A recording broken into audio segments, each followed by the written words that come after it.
नमस्ते, प्रणाम, राधे राधे। आई जाए वो प्यारा सा पुराना गीत लेके आई बनी जौन की हमार दादी गावत रही।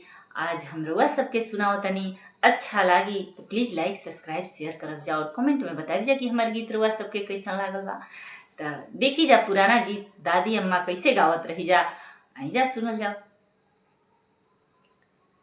अंगना में बैठेली सासु बिरही बोलिया बोलेली बिरही बोलिया बोलेली हो बहुआ कवन नीर मोहिया के बेटी नैहर नाही जालू नैहर नाही जालूनु हो बहुआ कवन नीर मोहिया के बेटी नैहर नाही जाएलु हो।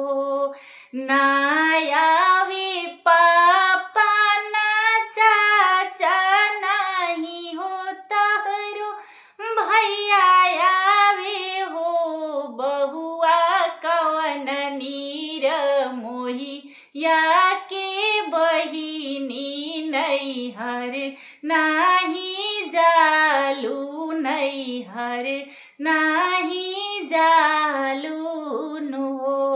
नहीं आवे यारी से पियारी नहीं हो केहू आवेला हो बहुआ कवन कसूर तूहू कैलू नैहर नाही जालू नैहर नाही जालूनु हो।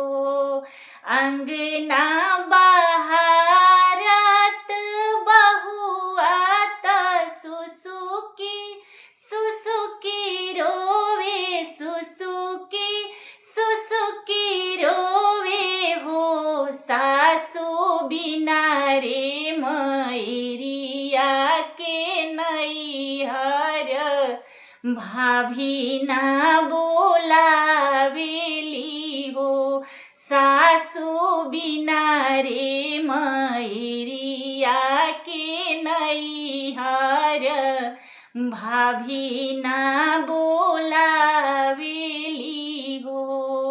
जाहू मोरे रहीती माई की भेंट करीती लफकी भेंट करीती नु हो सासु बनी दीती हम के मोटरिया त भाभी नहीं बांधेलियो सासु बनी दीती हम के मोटरिया त भाभी नहीं बांधेली हो।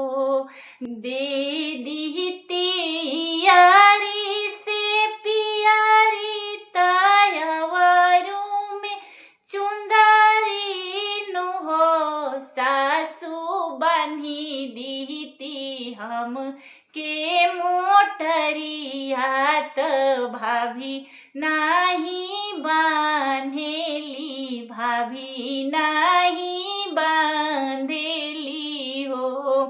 अंगना में बैठली सासु बिरही बोलिया बोलेली हो बहुआ कवन नीर मोहिया के बेटी नैहर नाही जालू नैहर नाही जालूनु हो बहुआ कवन नीर मोहिया के बहिनी नैहर नाही जालू नैहर नाही जालू।